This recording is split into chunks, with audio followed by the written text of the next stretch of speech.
Hello again. Welcome to Graffiti to B, the second part of our block letter lesson. I'm going to share my screen and we'll dive right in. All right. So last time we worked on the upper portion. We made our letters uppercase. We added arrows and bits. They were blocky and bold, and they overlapped or were broken. So today we're going to work on adding the gradient, the glow, the stroke, the shadow, the background. Which is a whole bunch of new words that you've never heard of. So going to learn some stuff today. All right, so I'm going to come back over to my example here. The first thing that I want to do is to group all of my letter pieces together so that I can easily make changes to them. So I'm going to select on one letter, and then if I hold shift, which I'm going to annotate this so that you can also see what I'm saying, I'm going to hold shift while I select the other letters. So shift is on my keyboard, click.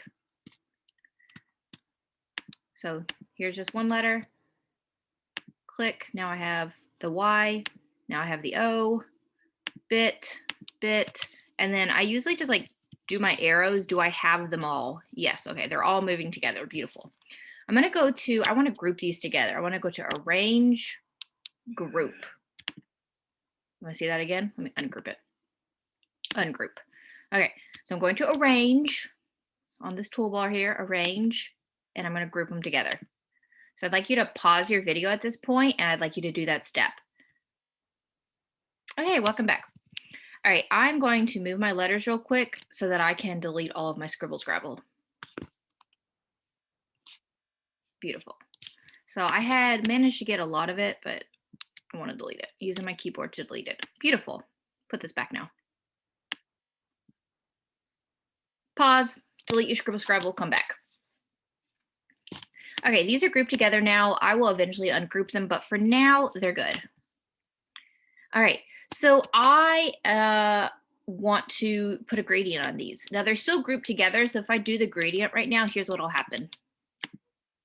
Let me just pop in one of my custom gradients I already did. So it'll just automatically apply it to all of them. You may or may not want it to look like that.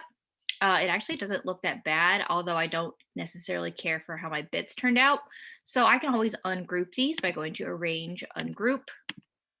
And then I can select just this and fill it with just that one color. And I'm actually not unhappy with this one, but I think what I'm going to do is actually, you know, honestly, I'm not unhappy with that. I'm pretty good with that. Like, honestly, that was only the thing that was bugging me. All right. So if you want them all the same gradient, then great. That's an easy way to do it, is just to put the gradient on there while they're grouped. If you don't want them to be all the same gradient, then you can just select the individual letters. Just keep in mind, some of your letters may not be connected. So like, obviously they're going to be the same color because they're connected. I personally like all the letters being the same gradient, but there are some beautiful examples like this one where they use different combinations of colors. Like he brings emphasis to the A and the ABC by making them different color. So those color choices are for you to experiment with. Alrighty, let's check my to-do list here. We did the gradient. Let's do the glow now. Pause, make sure your gradient's done, and then come on back. Oh, hey, welcome again. I'm going to select all my letters. I'm going to group them again because I want them to be together. And I also want my glow to go all together. So the glow is essentially that line around your letters. Right now it's black. I'm going to make it 12 pixels. Beautiful. That's a basic glow, but it doesn't have to be black. So that I adjusted the border weight. And you can like make it thicker. Like, I mean, that's insanely thick. Play around with what you like. I'm generally more of like an 8 or a 12 pixel kind of person. But again, I want you to experiment and see what you like. Then I can change the color of it. I dig that, by the way. Like sometimes you just pick a color and it's good right away, but I will still experiment. Glows do tend to be brighter, but like experiment with some darker ones. Essentially, like the different color combinations, also not bad, are going to give you different moods. Like this red is very exciting. Ooh, not bad on the lighter yellow either. Okay, I'm gonna just roll with this light yellow. So I'm happy with this glow. The glow being, it makes it, a glow is like a pop of color around your letters. It's basically just border color. In graffiti, we call it a glow, but it's just a border color. So change up your border weight and your border color to have a glow. Bing. Pause your video, go do that. Why, welcome back. All right, we are ready to do a stroke. This is, I feel like I just have to show you because you've seen this in graffiti before. All right, I'm going to show you different ways to do the stroke. I'm going to do one with just the polyline tool, and I'm just going to like create a pop of color that surrounds my entire words. Notice how I make it, it's on top. So immediately I'm going to press my select tool, click this, go to arrange, order, send to back. And then of course, like obviously that blue is disgusting. So I'm going to change the color of it.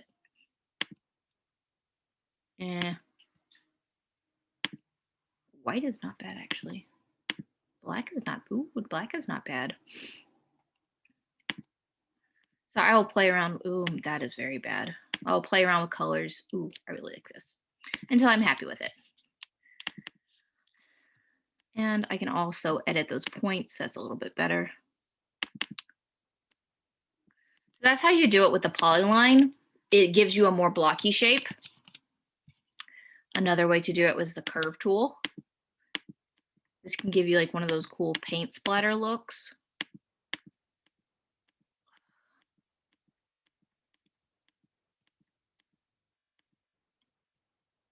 I remember to go to select, arrange, order, send to back, and play with the color again. I don't remember what I did. This is, you know, it's curvy, and it can be a nice contrast to your blocky letters. I dig that. It's okay. All right, and then the last one that can be super fun to do is actually using the shape tool of a circle. All right, I'm gonna go ahead and make this the color I want it to be, and I'm gonna get rid of the borderline. Okay, and I'm just gonna duplicate this circle a whole bunch, because this is going to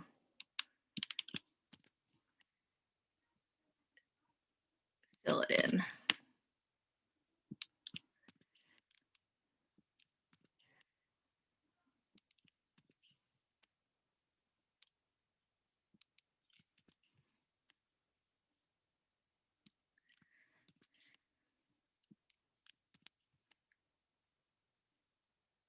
All right, now real quick, I learned this the hard way.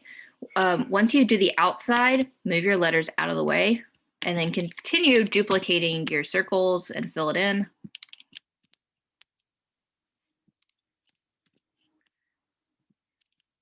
This gives you that like cloud shape, which is cool. And then you can also like change the size of your circle when you're done, and that'll give you kind of like some variety on your edges.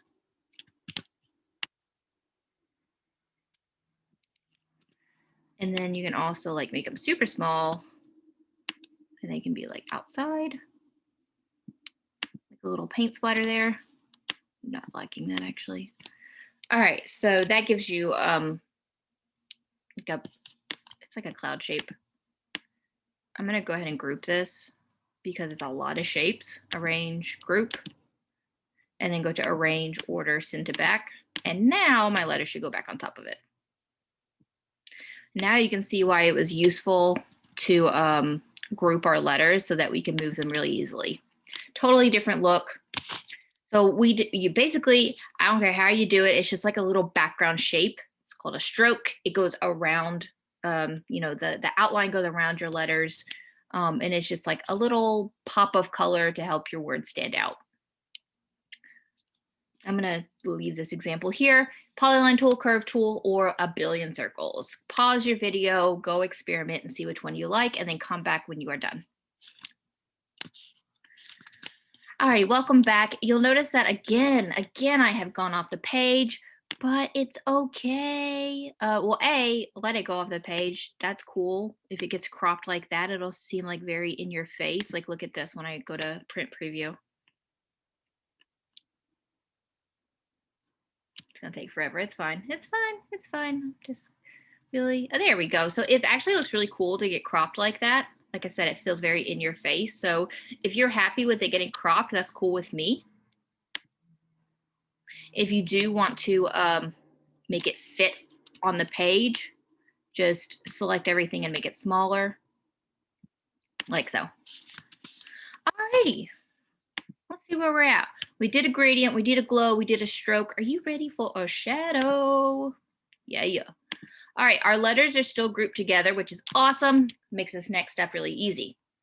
Okay, so select just your letters, not your stroke. And we're gonna go to format options. I love format options. Let's find that again. I'm gonna annotate this. It's right here, it's on the bar. It will only show up if you have your letters selected. So select on your letters, format options, and we got some options here. Well, we're adding a shadow, so I'm gonna go to drop shadow. When you first do it, you probably won't even see it. It's super subtle. So first off, I'm gonna take the transparency down because generally speaking, we can see the shadows really well. And then go to distance and go ahead and pump that distance up. Yeah, now you see it. That looks real nice, actually. That's cool. Yeah, I'm actually happy with that. But you can play around with the transparency. Like if you want like a lighter shadow, then make it more transparent. If you want like solid black, then take the transparency all the way down. If you go too far on the distance, you'll start like it looks weird, but you can take basically the distance determines how thick your shadow is. So play around with that. You can play with angle as well to decide where you want that shadow to be. And blur radius is just like how soft you want the shadow to be. See, that's like super soft, that's super hard. So if you want a clearly defined shadow, take the blur radius to 0. If you want it to be super soft, take it up. And of course, there's everything in between. Beautiful. Close out format options. That was it, dude. You want to see that again? Format options. I'm going to just uncheck the drop shadow so we can see that again. Right here. See, notice how format options is gone if nothing is selected. So click on my letters, which are grouped together, so it's going to affect all of them. Click format options, select drop shadow, and then mess with the settings until you're happy with it. Go ahead and pause your video and do that thing I just showed you. All right, I'm actually going to ungroup my letters for a second because I don't like how this is casting a shadow on this. So I ungrouped them, and now, yeah, I like that better. Also, I changed the order of it. And so I'm holding control and the arrow. Let's annotate that. Change order is control and then the arrows. I don't know how to do an up arrow. Control up, control down. I'll just write it out. But it's the arrow is on your keypad. So I was not happy with you see, I don't know. It's just I don't like that weird shadow it's casting. So I clicked on the J and the O. Oh, sorry.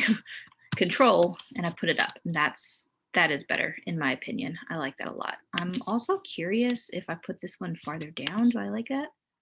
I also like that. And then let's experiment with the J. Do we like the J on top? No, we don't. We like the J-O on top. Beautiful. And then I'm going to go ahead and group those back together. So I selected all the pieces, test. Yep, they're moving together. Arrange, group. Okay. If you needed to make any tweaks like that, then go ahead and pause and make those tweaks and then come back. Alrighty, we are ready for the last step, which is adding in a background. Let's get rid of my annotations. Alrighty, and we're going to go to Insert, Image, search the web. Options are things like brick background. That's a good one to search up. That'll give you brick. You can look up, oh, I love broken brick. That could be really fun. Oh yeah, there's some good ones there. You can look up graffiti wall if you want to like make it look like your work is going on top of some other work. You can look up a combination of that, brick graffiti wall. So there's a lot of options there. You just want to like think about what is going to work well with your image. So I like this one with the heart. That's cool. It kind of matches what I'm working with here. I'm going to insert it. All right, now notice a couple things. First off, it's not quite the right size, so I'm going to stretch it out to fit. Cool. And then, like, obviously I can't see my letters, so I'm going to go to arrange, order, send to back. Again, all I did was I go arrange, order. I went to send to back. I'm going to bring to front real quick. Arrange, order, send to back. Now it's in the back. And that looks pretty cool, other than the fact I can't really see that heart. So why don't I move this over a little bit? And then like maybe I'll end up just making this a little bit smaller because I want it to feel like it's interacting with the background. I dig that. That's nice. All right, go insert your background, and then I've got one little final step to show you. This is like my favorite one I've done so far. Obviously, I did a couple other ones here. Alrighty, welcome back. So final thing I want to show you is just how to make your work appear see-through, like, and make it really blend into the background. Okay, so I'm going to click on my background image, and I'm going to use Control D. Let me annotate that. Anytime I'm using my keyboard, Control D will duplicate. Also, edit, duplicate works as well, but shortcuts make your life easier. Line that back up. Now, remember format options? We used it for our shadow. We're going to click on format options for this picture. And we're going to go to adjustments. We're going to adjust the transparency. All right, transparency. This is the only one thing we need to affect. We're going to click on transparency, and we're going to take it up to about, I don't know, anywhere from like 60 to 80% is going to be good. Just like your image, depending on the colors, might look better, more see-through, or less see-through. I'll go like a low see-through and just kind of show you the difference. Let's zoom in. So you see how it now appears like my letters, like you can see the background underneath, but really it's just because we put a copy of the background on top. Let's just like see that again, the whole thing. I'm going to delete this. Okay, we're back to the beginning here. Okay, click on your background, press Control D or edit, duplicate.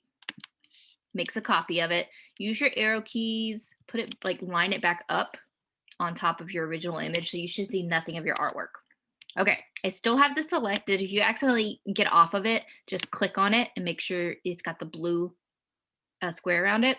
Go to Format Options, go to Adjustments, and take that transparency up. Oh yeah, so cool. And I dig that a lot. Now, once you've done this step, you can't edit anything underneath because like something's in the way. So if you need to make any like edits to your letters, you're gonna have to like move that transparent background all the way off, because I was just thinking that I do actually want to move this over a little bit so I can see the heart better. And then you'll have to move it back. That's like the only thing that's super annoying about this particular process. But I think it turns out really nice. Just like, obviously I've been practicing on the side. Please don't do 3 of these. Please do 1 of these. Alrighty, so let's take a look at it. Alrighty, so let's just, in terms of grading, here's what I'm looking for this week. I'm looking for you to have these 5 things: gradient, glow, stroke, shadow, background. And then let me just like very quickly label these. So we have gradient, glow, stroke, shadow, background. And then I'll annotate, I'll draw a picture to them. So you got the gradient, which is the color, the glow, which is the outline, the stroke, the shadow, and background. Those 5 things is what I'm looking for in terms of a grade. And obviously it was a lot, which is why we broke this lesson down. If you're looking at this lesson like Mr. Gain, I have nothing, I have no letters, then make sure you go back to Graffiti 2A to see how to do the letters, because this is basically adding all of the color and extras to what we did last week. Beautiful people, I cannot wait to see your work. Thank you for watching today and have a wonderful time making art.